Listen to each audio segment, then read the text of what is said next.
ACOG recently released guidelines regarding the prediction and prevention of preterm birth. So where are we today in identifying patients who are at great risk? And how can clinicians put that information into clinical practice to provide significant outcomes? I'm your host, Ana Maria Rosario, and with me today is Dr. David Stone, a practicing Ob-Gyn in the Metro Detroit area for over 20 years.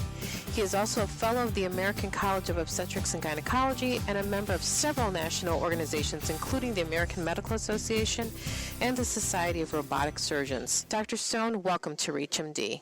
Thank you. Well, let's first start off with reviewing the information from ACOG regarding prediction and prevention of preterm birth, which is commonly referred to as Practice Bulletin 130. Can you summarize that for us? Certainly. The Practice Bulletin number 130 that's found in the Green Journal, as we call it, in the ACOG, American College of Ob-Gyn, it came out in October of 2012. And at that time, we really saw in that Practice Bulletin somewhat of a framework or a groundwork by which we could see that evidence-based medicine gave us the tools to say that this is what we should be looking for in patients during prenatal care who may be at greater risk of a preterm birth, and what to do with those particular patients given their background. In particular, the idea that there was progesterone supplementation for patients who had a history of preterm birth, and then there was also the idea of using a particular progesterone, a vaginal progesterone suppository, for those patients who have a high risk of preterm birth with the current pregnancy when they're found to have a short cervix. And so those two categories are significant categories when it comes to the areas of preterm birth that we were not quite certain of in terms of direction. We didn't really have a good feel prior to that particular Green Journal article as to where to go with management, but it really kind of set up a course for us to really hold ourselves to, especially when it comes to looking at things with evidence-based medicine. And that's really what's key here. This really did a good job of tying in that evidence-based medicine to give us a sense of vision. So it's now been 2 years. So where are we now with incorporating this information into everyday clinical practice? Well, as many things, there oftentimes is a gradual acceptance of the practice of certain areas of medicine. The concerns often are that, do I start practicing this medicine now? It seems like it just came out, but 2 years gives us a good length of time to have seen the fruits of our labor, the fruits of the benefits of adopting these practices. In my own practice, I've seen the difference in terms of me being able to go after the information that's vital to make the best decisions for these individual patients at high risk for preterm birth, and then being able to implement a management scheme that I feel confident about because I have that practice bulletin supporting with evidence-based medicine what direction I should be taking. So in the last 2 years, I think more and more colleagues are adopting it. We're seeing the benefits of it. I think the patients are benefiting because now there's a confidence that's coming from the doctors rather and the medical team that we have a direction, we sort of have a game plan, and we can execute this and have a significant improvement in outcome. What would you say are the biggest challenges or concerns in the management of predicting and prevention of preterm birth? I think the biggest ones are to be sure that we change the culture in terms of how we gather the information from patient to doctor. There's some key areas that we may have not seen as significant in the past that really come to the forefront now in the present and future. In particular, looking at the person's past history of a preterm birth, knowing whether it was a spontaneous preterm birth or was it done for medical reasons? The patient was encouraged to induce early because she had preeclampsia, as an example. We treat those scenarios differently. Also, knowing that the patient needs to come forth with better information. That can be a challenge sometimes. Patients oftentimes will not have all the information as to how many weeks they were when they delivered. They know how much the baby weighed, but they oftentimes miss out on whether they were 37 weeks or 36 weeks, which would be the difference between being term and preterm. Information can be the challenge. The other challenge, quite honestly, is coverage for sometimes the treatments that we want to implement. Some insurances and some programs may not provide coverage or adequate coverage for the patients to participate in the progesterone that's being offered for preterm birth prevention, whether it be for short cervix, which is a vaginal progesterone, or with preterm birth history, which would be some other form of treatment of progesterone. So those two categories, oftentimes insurances may have an issue with covering it, and it's such a vital part to that management that we really hope that there's more and more adoption of that into the mainstream of insurance coverages. If you're just tuning in, you're listening to Reach and D, and I'm your host, Ana Maria Rosario, and joining me is Dr. David Stone, obstetrician, gynecologist, surgeon, and educator. So, Dr. Stone, what strategies and plan do you use in your office when you're speaking to patients who are at greatest risk? Well, now what I do is, of course, want to take that history that's directed towards understanding what their gestational age was at the time that they delivered all their pregnancies. This can be vital to understanding whether they really fit the category of a risk of preterm birth because they had a prior preterm birth or not. The other thing is getting a good history about whether they've had prior surgeries on their cervix, whether they have had a normal term pregnancy after they had a preterm delivery.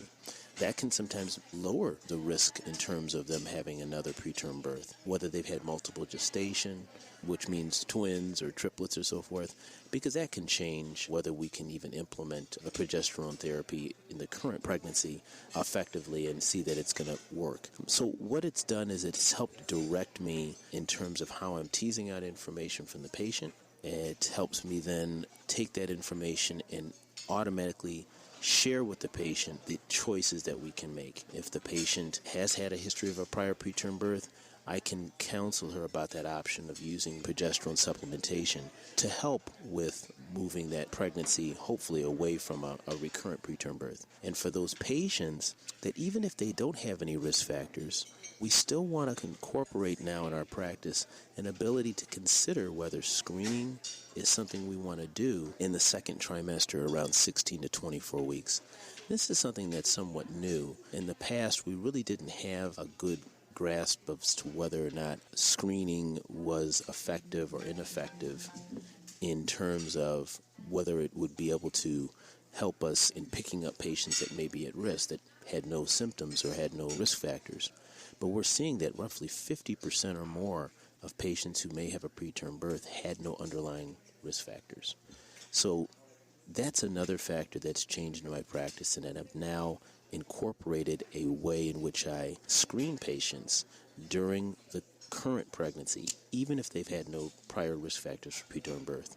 If they have prior history of preterm birth, then yes, I would still want to screen them to see what their cervix is. And that's the second part of that piece that we learned from the Green Journal, was that short cervix does matter, whether the patient had a history of preterm birth or did not have a history of preterm birth.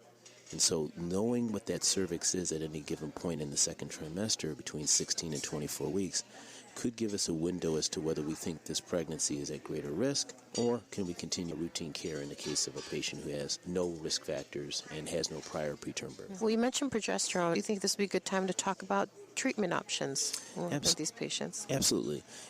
Progesterone has been used for many years, actually, sort of sporadically in our community. And what we found is that progesterone, which is a hormone that is provided either as an injection or as some type of vaginal application, can have multiple effects on the pregnancy that may benefit and reduce that risk of having a preterm birth. We're not exactly sure of how it works, but some of the general accepted ideas are that it may help to maintain the integrity of the cervix by helping with the matrix of the cervix, the histologic matrix of the cervix, to help preserve its integrity and a little bit better. It may also help to decrease the potential for uterine activity that may result in preterm labor. So there's sort of a two-prong approach that progesterone may have on the overall pregnancy at the level of the cervix and the level of the uterus.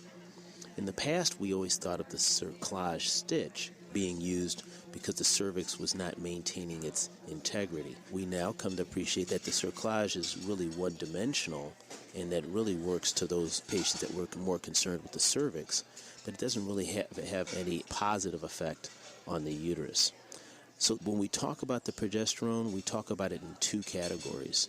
The first category we could talk about is that patient has had a history of a preterm birth in the past, and that patient could be offered progesterone supplementation beginning at 16 to 24 weeks, and it would be given in a typically weekly injection, or in some cases there has been data supporting the use of nightly or daily vaginal progesterone for that category. The second category is using progesterone for those patients who have a short cervix. The cervix categorized as being short when we do a measurement by a transvaginal ultrasound. That's an ultrasound that's placed into the vagina and looks at the length of the cervix from external os, outside, to the internal os or inside.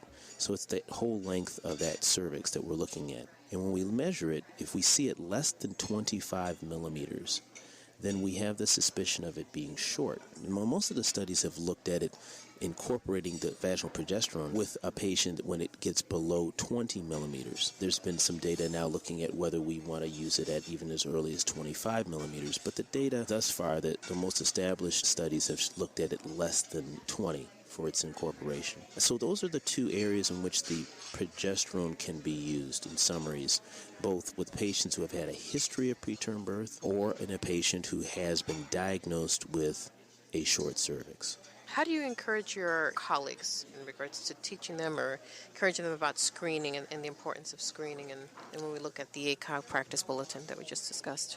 Well, I think that what we should make our colleagues aware of is that this is information that has been very well studied. We're basing it on evidence-based medicine. That's the goal here, is not doing something that may be not well studied or does not have good data supporting it. There's very good what we call level 1 data, which means that there's been large numbered studies, meaning using large sample sizes, doing it prospectively, doing it randomly. So these are the very higher level studies that really support and justify the incorporation of these management ideas. And I think that helps our colleagues to have the confidence to know that what they're practicing is good medicine. It also gives us a fighting chance and something that we really just kind of felt hopeless to and helpless to in the past, where we didn't really have a real good direction of what should we do with these patients that have had a history of preterm birth. Do we wait until we see the next preterm labor on this patient occur before we start trying to intervene? And sometimes it could be too little, too late. So in this case, helping my colleagues understand that this form of practice is, as we talked of, been acknowledged, at least in the Green Journal Practice Bulletin, since October 2012. And I think that helps to give my colleagues the confidence to know that it's there, it's available, it's got good evidence-based medicine to it, and it can make a profound impact on their patients' lives. And they're not just the child that's born prematurely, which is a significant potential impact to that individual's person's health, but of course to the patient they're serving, the mother of that child, their family, and how that relates to the quality of the care that you're providing to that patient. Well, before we wrap up here, any final thoughts, anything that we didn't cover that you'd like to share with our listeners? Yes, I would say that we really owe it to our patients to provide the best quality of care. This particular practice bulletin that came out in October of 2012, Practice Bulletin number 130, set a groundwork for us to be able to touch to and say we really have a good management scheme that we can give to patients who have had a history of preterm birth or in patients who are identified with having a short cervix. I really feel that when we practice good medicine, good quality medicine, using the information that's evidence-based, we're doing the very best we can for our patients. But I would also make our colleagues rather aware that as we move forward, we're going to be more and more held accountable for the quality that we provide to our patients in terms of the care that we're rendering.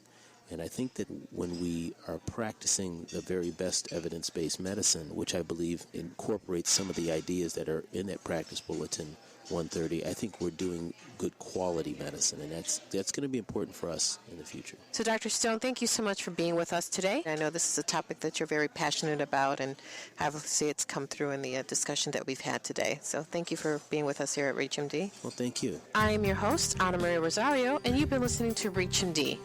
To download this podcast and others in this series, please visit reachmd.com. Thank you for listening.